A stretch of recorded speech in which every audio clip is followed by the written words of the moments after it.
Hey YouTube, this is the Robinhood Investor. Hope you had a great week of trading. As always, I really appreciate your support, so if you like this video, give it a thumbs up. And if you want to learn more about investing, subscribe to this channel. Today I'm going to talk about the stock TSM. So TSM reported earnings this past week. Currently it's priced at $66 per share. Make sure you stick to the end of the video for my opinion on this stock. So past year up 56.49%. Past 5 years up 193%. It's going down a bit. I currently have $2,062 in my portfolio in this position. I'm up 47.97%. Market cap is $344 billion. P ratio is 26 and dividend yield is 1.87%. It's going down a bit. You can see earnings, actual EPS was 78 cents. That's earnings per share, which beat the expected EPS of 71 cents. And you can see quarter after quarter, it's steadily trending upwards. So TSM, what they do is they engage in manufacturing and sale of integrated circuits and wafer semiconductor devices. So a lot of the chips that you see in computers and different electronic products, TSM makes a lot of those electronic chips. Taking a look at the actual earnings report, the earnings call, scrolling down, you can see their comprehensive income. You can see that the gross margin for this past quarter was 53%, which is very good margins. Operating margin is 42%. Net profit margin is 38.9%. So very good margins for this business. And you can see Q2 guidance, it definitely was above that guidance for both gross and operating margin. And relative to, let's say, Q1 20 of last quarter, it's slightly higher than last quarter. And then year over year, it's also slightly higher. So good to see that upward trend.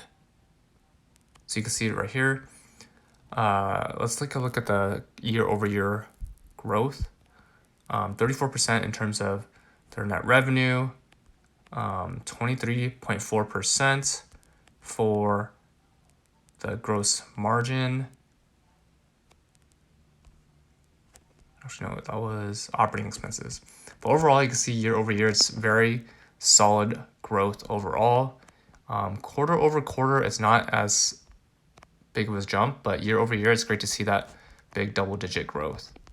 Now, in terms of their second quarter revenue by technology breakdown, you can see the largest revenue generator is the 7 nanometer chips, followed by 16 nanometer chips at 18%, then 28 nanometers at 14%. And you can see quarter after quarter, the red and yellow is 16 and 7 nanometer respectively. That is their largest revenue generator. And you can see that the 10 nanometer is slowly decreasing in their revenue breakdown. Now, revenue by platform, you can see 47% is made of smartphone chips, followed by 33% in high performance computing chips, then 8% Internet Things, 4% automotive, and so on. And you can see that growth rate by platform quarter over quarter, high performance computing is the greatest growth, while all the other platforms are negative, and automotive being the lowest at 13%. Now for balance sheet and key indices, you can see Q2 cash and market securities makes up 24%. Net PP&E, which is, I believe that's like the equipment plant, that makes up 61%. Total liabilities, 29.7%. Total equity share at 70.3%. Cash flow, you can see that relative to the previous quarter, beginning balance at 430 billion versus ending balance is 467 billion. Free cash flow is 43 billion.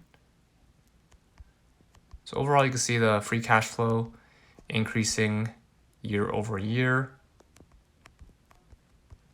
Now for future guidance for next quarter, based on the current business outlook, management expects revenue to be between 11.2 and 11.5 billion. And based on exchange rate assumption of $1 to 29.5 NT dollars, management expects gross profit margin to be 50 and 52%. So that's a very solid gross profit margin. Operating profit margin to be 39 and 41%. So that's also pretty solid as well.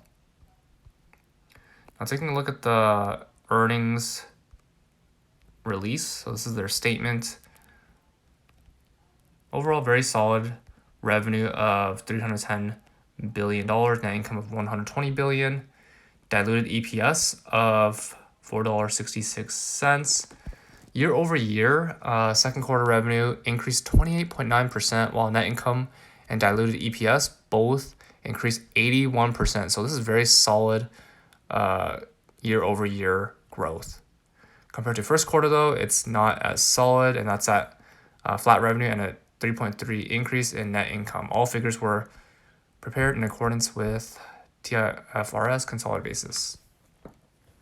The second quarter revenue was 10.38 billion, which increased 34% year over year and increased 0.8% from previous quarter. And like I mentioned, gross margin is very solid at 53% and operating margin is 42%. Net profit margin was 39%.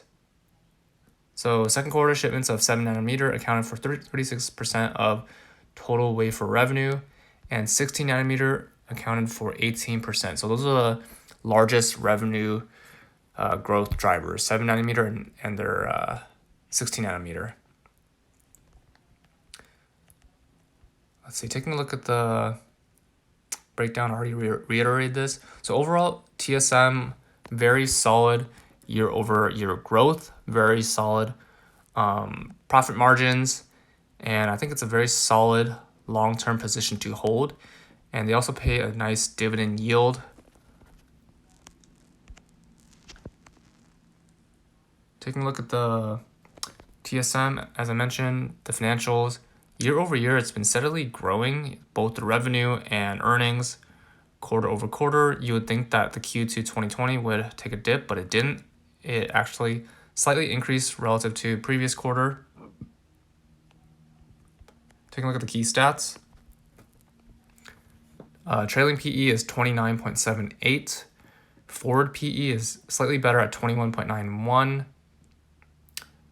PEG ratio, so that's the price to earnings relative to growth, at 1.46, which is not bad. Usually a ratio of below 1 is great. It has a lot of opportunity for growth, and it's justified. So 1.46, a little higher than 1, but I think it's not bad. Price to book, 6.65.